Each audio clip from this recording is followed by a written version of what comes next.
Welcome to Acc Student News. The news students can use. I'm Gretchen. And I'm Michael. Here are this week's stories.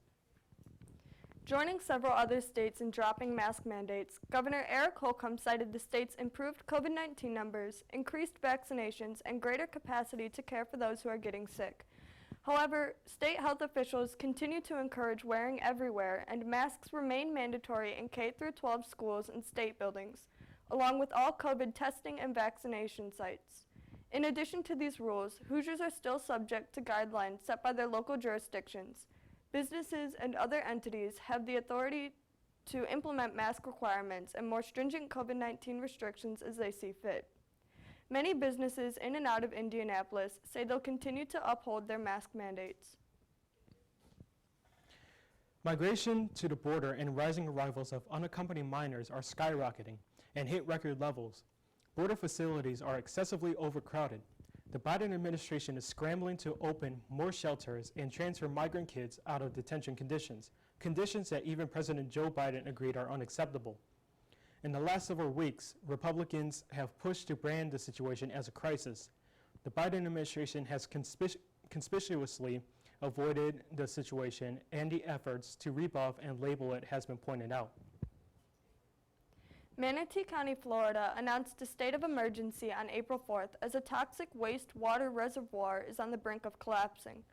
Residents are being asked to evacuate, and Governor Ron DeSantis said crews are working to prevent a catastrophic flood situation. The reservoir holds a mix of saltwater, freshwater, wastewater, and fertilizer runoff. Officials are working to bring in additional pumps to drain the reservoir and are currently pumping out 33 million gallons a day. 4 witnesses testified in court during the trial of former Minneapolis police officer Derek Chauvin. A use of force instructor with the department's training unit said that Chauvin's kneeling on Floyd's neck is not a trained neck restraint tactic, and went on to say that handcuffed suspects already have difficulty breathing on their stomachs, and the use of force should be proportional to the threat. Chauvin is being charged with second-degree and third-degree murder and second-degree manslaughter in the death of George Floyd. The NCAA Men's Basketball National Championship in Indianapolis was supposed to be the perfect ending to the Gonzaga's perfect season, but within 10 minutes, Baylor had turned it into their game. The Baylor Bearcats won the NCAA National Championship 86-70, making it the first title in the 115 years of men's basketball tournament. Baylor is the first school in Texas school NCAA Division I men's basketball championship.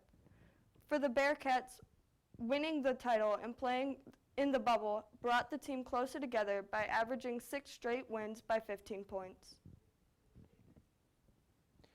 Hammond students returned to the classroom for the first time in more than a year. The school city of Hammond is one of the last districts in Northwest Indiana to return to in-person learning. The district sent a survey to the families in January to gauge their interest in returning to in-person learning. Upon entering, the students and staff are required to wear masks and social distance. The school is set up with sanitation stations in the hallways and shields around the desks in the classrooms. School officials said despite the differences, the spirit for the return was the same as the previous year. That's all for this week. I'm Gretchen. And I'm Michael. Make sure to check out more of our videos on YouTube. And follow us on Twitter at ACC TV Hammond.